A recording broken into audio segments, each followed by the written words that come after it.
For the latest top tips, reviews and advice, please subscribe below. Hello and welcome to Attwoolls Outdoors with me, Mike. Today I'm giving you a bit of a review video, slash almost a tutorial video about how you're going to pitch your Telta Estate air awning. So what I thought I'd do is kind of go through the process of how it goes up and importantly go down, and just sort of go through each bit, a few little tips here and there, just to make your life a lot easier more than anything. So we'll start with obviously getting it kind of out the bag itself. It's always worth mentioning actually, as standard it does come with kind of two bags, but you can pack it away, as you can see, in the one bag itself. Just move this out of the way. Lovely. So we've got the main body there as well. Put the pump to the side. So what I probably would recommend doing it is really, if you've got the carpet, which is a great thing to do, is lay it down first, just so that you've got something you can unroll it on. I'm going literally up and down directly onto grass, so I'm not sort of too worried initially about kind of getting any dirt or mud. I know I've got a nice clean dry grass. If you're on hard standing, for example, just having that extra protection as you're kind of pulling it around and feeding it through the rail will make your life an awful lot simpler. So it's currently flipped on its roof. I'm just going to kind of open up a bit more. The reason I'm doing this just means that when I come to feeding it into the rail, there's less bulk in one single point, but more importantly as well, there's less kind of condensed fabric. So as I want to pull it around, I've got a little bit more flexibility to do that. Now, like I say, what you can do to make your life, again, that next step easier as well, is by removing the sides and the front panels. This is going to basically reduce the overall weight that's being fed into kind of the awning rail, so that will make a big difference. Now, depending on your caravan, or in fact your motorhome, because it does fit motorhomes as well, what you can do is obviously wind the awning out or feed it in. So there's two beadings on this. I like to prep the awning itself by having it almost positioned a little bit underneath the caravan, just so when I feed it into the rail, it's kind of somewhat in the right position. It's not kind of, I'm not kind of pulling or straining everything a bit too much. So we've got two beadings on here as well. I'm going to choose the larger diameter beading because it's basically the one more meant for caravan awning rails rather than motorhomes. And obviously, as you can see, this is where if you have a second pair of hands, it can make life a hell of a lot easier for you. Just basically feed it into the smooth part of the track. It can be a bit tricky sometimes.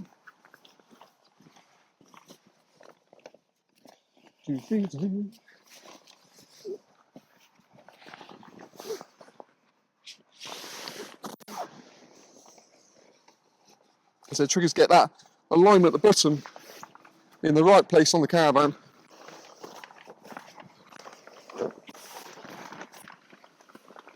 And once it's on the main part of the rail, like so, we can then pull it across. If we are grabbing it, I would always make sure you're going from a reinforcement point, just to kind of pull it in place. There we go, like a dream. So now we can position it on kind of the caravan where we want it to start and stop. Naturally, I kind of got the door located here, so I want to make sure I kind of clear that with a little bit of room to play with. I can then pull the awning directly out, just so it's nice and spread out. So again, it's not all just sucked directly against the caravan itself. The first point I want to get to, once I figure out where he's put his frisbee, is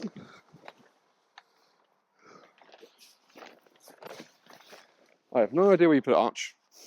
So we'll basically peg it down at the bottom of the caravan, really try to get as close as possible to the actual caravan itself. Like I said, all motor, depending on how it's fixed. Now, what I would recommend doing is, there is a webbing strap located on the bottom here, on the base part there. Now you will take that directly down onto the caravan, so you've got a straight line from the top down to the bottom. Take that underneath the caravan, or camper van for that matter, a little bit. So I want to take probably about maybe half a foot, I'd recommend extending the pegging point a bit. What I always find is you always want it a bit too tight at the bottom, with the ability that you can open and close or loosen off the actual pegging point itself. This thing, it's always better to be kind of too tight than too loose. The reason I say that is because you can always slacken it off, but to get it tighter is a much trickier situation. So same thing we're going to do here. Just going to go directly down under the caravan a bit. When you want to insert your peg, I'd highly recommend doing it at a 45-degree angle away from the pegging point. The reason you do this is so when it's being pegged, it's not basically being pulled directly back up or back against itself. Now, you've got two methods of thinking. If it's kind of a windy day, what you can always look to do is peg it in the corners. So you can peg almost the main four corners. Ideally, you want to be sort of dead straight out from that point there. There's a little point located here, and we can just do that just for the time being, just to kind of hold the fabric in the right place. Same with this side. It's only a temporary measure. We can tweak this after the fact if need be. But again, you want to get it pretty much dead square to make sure it's not going to be twisted or it's not, you know, it's sitting as it should do, really, more than anything. Perfect. So now at this point here, what we're going to move to do is we get our manual pump and pump it up. So a manual pump can supply with a standard. What you can look to do if you wanted to is use an electric pump, press the button, do all the work for you.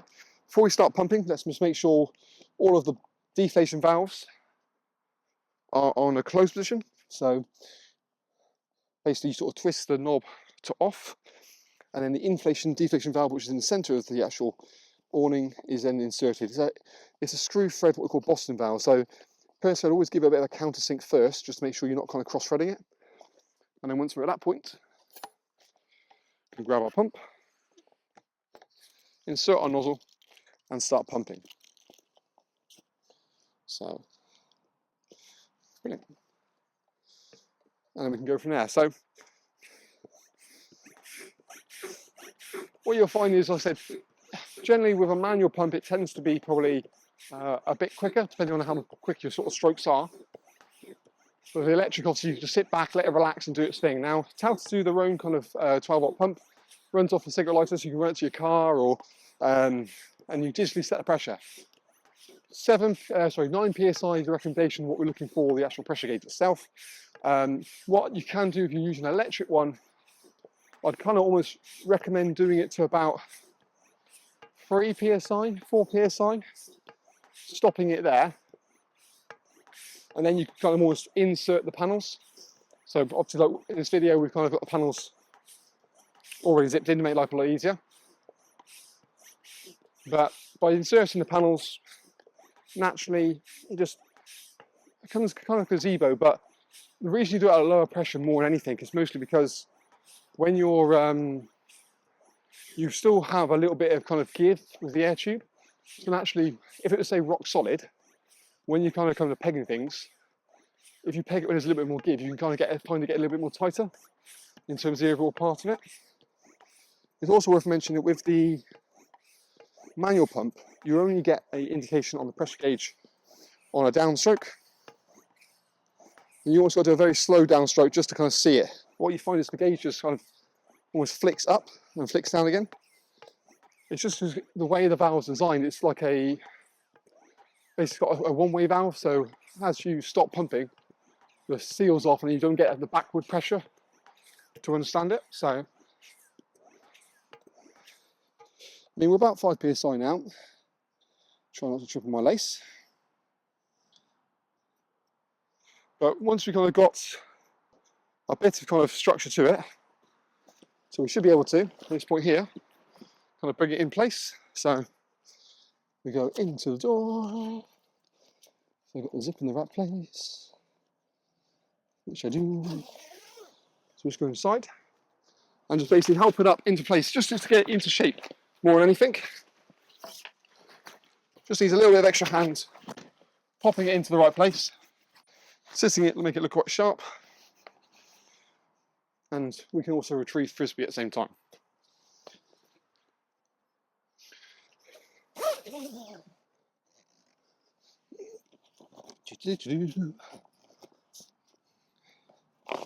Love Johnny. So now we've still got a structure, so we're not at the full pressure just yet. We can use this as a bit of a guide to make sure actually we're sitting where we need to sit. To be fair, I need to kind of come across a bit more this way. So again, because we're not at full pressure, I can kind of manipulate this a little bit more. So the front is a little bit out from where we're first doing it. So I can just give it a little bit of a nice gentle pull, get that section looking quite smart without going too tight on the door. See, that's looking a lot better. So we can peg that sort of almost pulling it away, but at the same time come across. And we'll do exactly the same with the other one. What are you doing, you daft dog?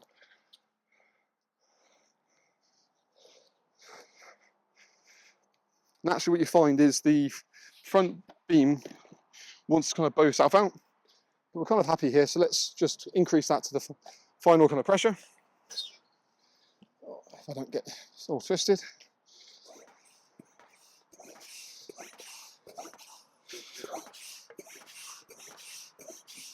Doesn't take too many strokes just to get that last little bit out.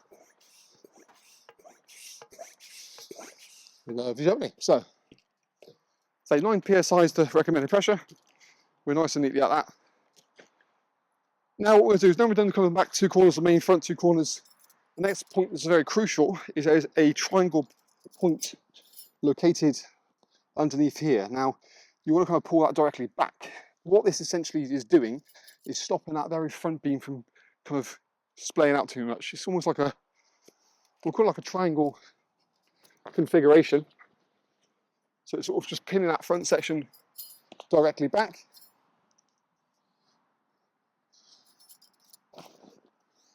Now what I'm also going to do is I'm just going to tuck these mud flaps underneath. So they are designed to go underneath. In the middle section there is a little Velcro point as well, so we're just going to keep that, make sure it's nice and sharp. There is a pegging point in the front here as well, just on the bottom beam. Now you want to make sure this is dead straight, so you're almost playing with that a little bit, as you can see I was just doing there, just to make sure we're completely in line with that. And the same thing, we'll tuck the skirt underneath the awning. It goes in from the inside.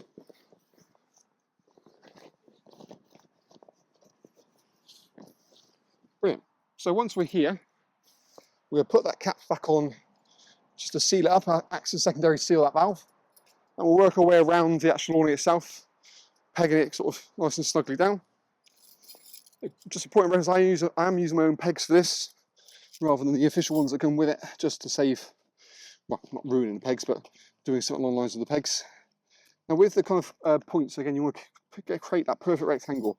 With the door panels and any other panel actually for that matter, ideally what you do is cross them over. So you want to kind of cross over the points. Reason you're doing this is to take the strain off the zip, so when you're sort of using the zips day in, day out, the fabric's being pulled together. So the fabric's been pulled that way. Same with the door. I'd always, with this one personally, kind of pull it back towards the back of the caravan. Just so again, it tries and takes the weight and the strain off that zip.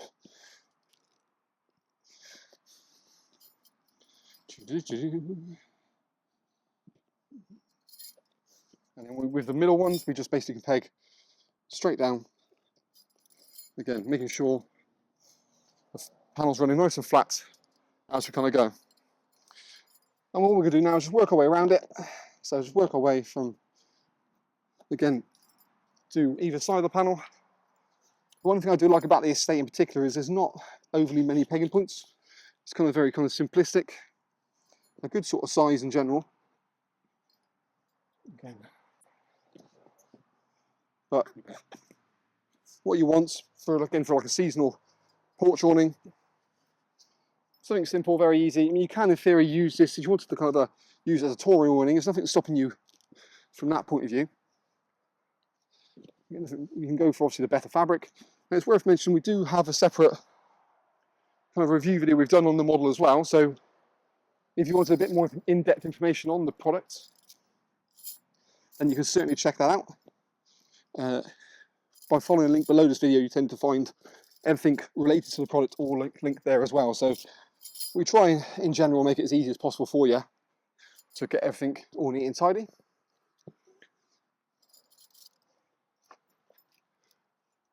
Perfect. So done the last few pegging points we're going to do. Just some front guide points. So with this, extend this guide point on as long as possible. We're going to peg directly down. Now these are designed really to come kind of directly almost out. I'm going to take it on a little bit of an angle. Again, inserting that peg at a 45-degree angle, and we can just kind of tension that as we need to be. It's just to give a bit more stability for the awning. A little retainer strap there as well. Exactly the same on the other side. Now, the storm straps are optional. I would highly recommend using them in general. Basically, they've come to this point here, so that gives it more bounce and braces, especially for kind of more seasonal use or longer periods of use. You want to make sure it's basically as strong as it possibly can be. I'm just going to follow that seam, again, pull that out a little bit. In we go. Tension that up. Not going too tight that it distorts it, but it just gives you a nice sort of, it's not kind of forcing it out, but it's just stopping that from going directly back in. But that's it, we're good to go, all sorted. So very quick and easy to pitch, as you can see. What we'll do now is we'll move on to packing it away and show you how simple that can be. So now we'll move on to taking down the Telta estate. And the first thing we're going to do is almost sort of the same sort of thing we did in reverse. So what we'll do is leave the main four corners pegged, and just basically then what we'll do is just go work our way around, undoing all the pegging points. Now I would urge you to say, if you have got a wind coming from a certain particular direction, I would highly recommend leaving maybe the pegging points in place just for the time being. It's just trying to control the whole aspect of making sure the wind's not, damaging the awning. Obviously, the joy of it being kind of an air structure in general is that you find actually they're quite robust. Worst case scenario is kind of beyond whatever you would expect. It can literally pop back in and pop back out. So again, minimalistic to kind of damage to either the vehicle or the awning itself. So once we've kind of undone that, we have the main four pegging points in place. What I now want to do is actually deflate the beams. So we just open the isolation tap on the side there, allow the pressure there to come out. And with the actual inflation deflation valve, we can just unscrew that just completely.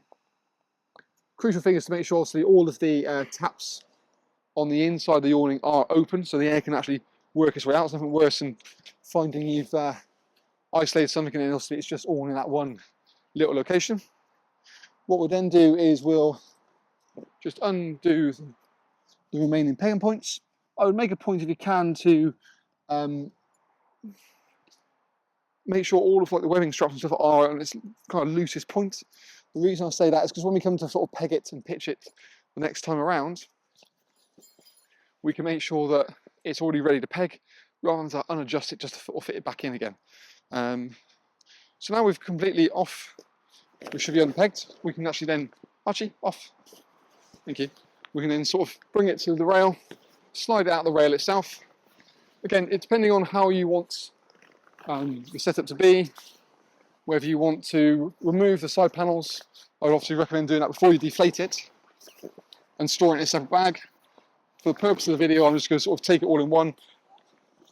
Like I said, just almost doing the polar opposite of what I did with the pitching side of things. Now, I would always leave the carpet in place so it gives us an opportunity to fold directly on top of it. Like I said, because I'm just going to pack it away straight away. We'll just kind of lay it out now. Ideally, what you want to do is throw it on its roof. So by throwing it on its roof, we can then make sure we're folding directly into it. So just go find the base.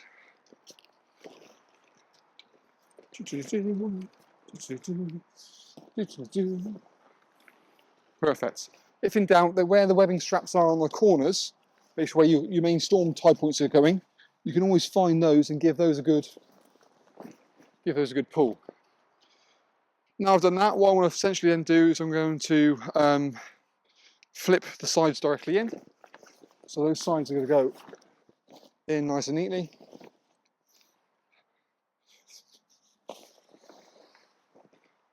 Just so then we've got a kind of a very much a rectangle kind of space.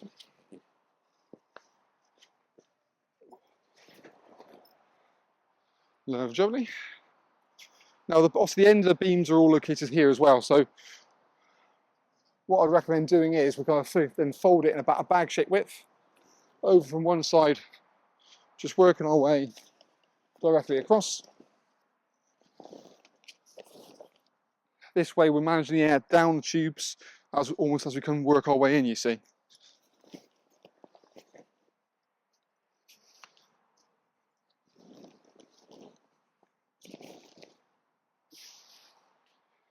Now, it's not a bad idea to get kind of the bag over if you just want to get the width about right.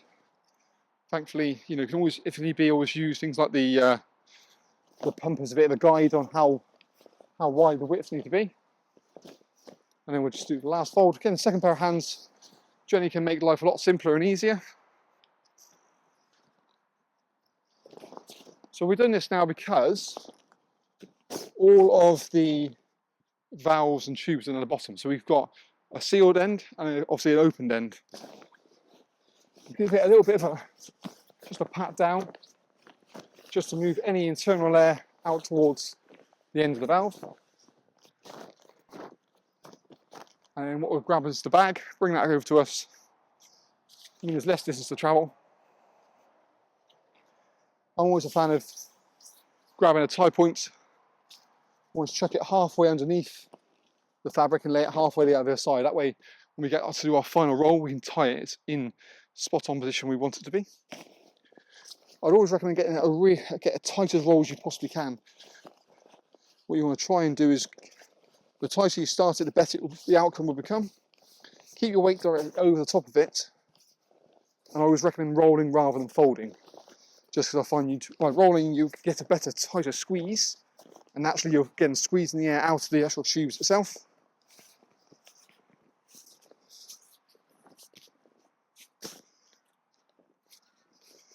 Just keep rolling, rolling, rolling.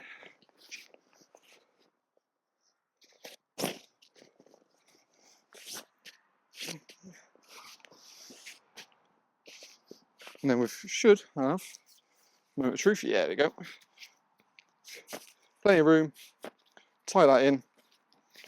Ties in place. We can then kind of flip the bag or move the awning directly on top. Like I said, even though you've got two bags as such, I've put it into the one. But the bag is telling me that it's that oversized that you can fit the whole awning in the main bag. So that gives you a bit of a rest assurance that you shouldn't have any issue getting it back in the bag. For more information, of course, on the estate, what you can always do is check the link below this video. It'll take you straight through to our website. We've got more information on things like pack sizes, floor dimensions, individual features. Our review video is located there as well, so you can always have a look at that as well. And the latest offers and deals we've got going on in the whole. But packed away, good to go, ready for our next camping trip. Hope it's been helpful, and we look forward to seeing you again in our next Attwoolls kind of tutorial video. What you can always do, like I said, any questions, comment in the box below or contact us directly. We'll look forward to seeing you again.